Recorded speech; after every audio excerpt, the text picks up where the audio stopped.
Good morning, everyone, and welcome to today's session of Pre-Bell with William O'Neill India, dated November 8, 2023.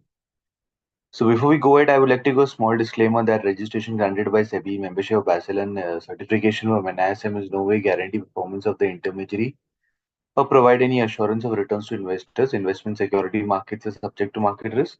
Read all the related documents carefully before investing.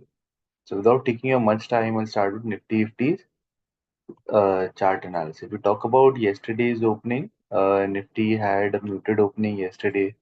Then it came under some selling pressure. It found support near the 100 DMA. After that, it tried to move higher, and during the latter half of this session, as you can see, Nifty was able to move near the day's highs and also closed near the 21 DMA. So it closed very close to the 21 DMA. Currently, we are in rally attempt.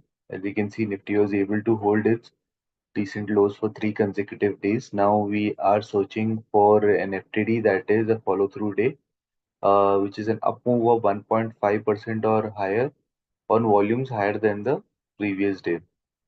If that happens from here and 50 DMA gets reclaimed, that will be a good sign for Nifty, and Nifty will go from a rally attempt to a confirmed uptrend.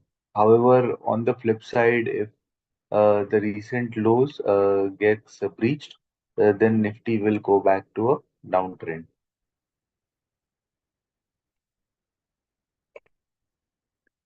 Talking about key news, Cummins India's Q4 FY24 PAT beat estimates.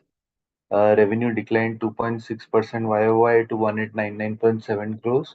PAT increased 30.4% YOY to 328.5 crores. EBITDA margin expanded 290 bips YOY to 17.8%. Dilip Buildcon's Q2 FY24 PAT more than doubled YOY to rupees 68.6 crores. Revenue increased 9.47% YOY to 284.8.7 crores. EBITDA margins contracted 160 bips YOY to 12%. Deepak Nitrate's Q2 FY24 PAT increased 17.5% YOY to 205.1 crores. Revenue declined 9.4% YOY to 1778.1 crores. EBITDA margin expanded 320 bips YOY to 17%. On the non-results fronts, Hero MotoCorp to collaborate with partners in the UK, Spain, and France to start operations in EVs by mid 2024.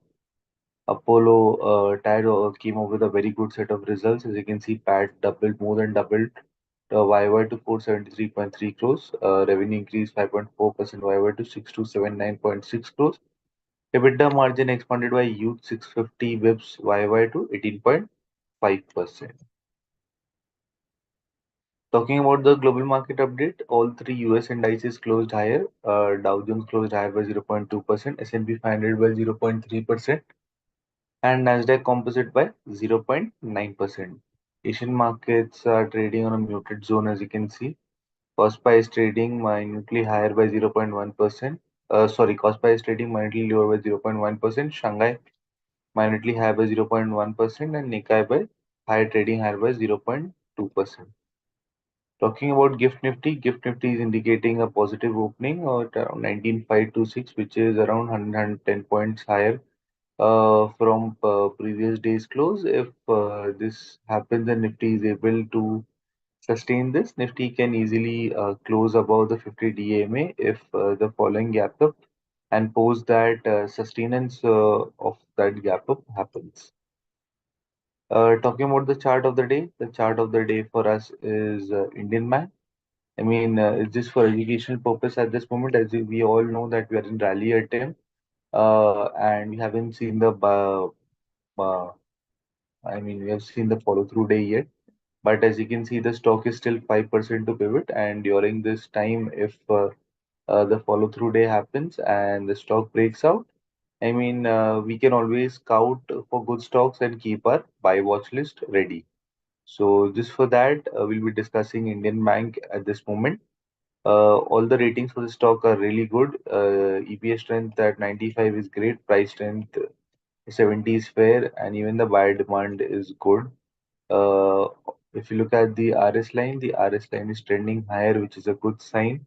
All the PSU banks are coming up with a very good set of results. And similarly with Indian Bank as well, as you can see for the last 4 to 5 quarters of the result. I mean, the profitability of the Indian Bank is also improving, and similarly, even the NPAs for these PSU banks are declining, which is a really good sign. ROE is also improving, and similarly, fund holding for the stock has also been improving. You can see 9% growth on a quarter-on-quarter basis. Currently, the stock is forming the right-hand side of the flat base at this moment, and the stock is 5% to pivot. And the stock hasn't shown any sign of distribution, but hasn't even shown signs of accumulation as well. So going forward, the stock still has 5% more to reach its pivot. During this time, if the stock has to show signs of accumulation, that is move higher on above average volume. Post that, during uh, uh, during this period, if an FTD comes and the stock breaks out on above average volume, it can be a good stock to watch out for if all the conditions are met. So thank you, and that's it from my side. And stay tuned to the space of Pre-Bell with William O'Neill India from Monday to Friday at 8:45 a.m. sharp. Thank you.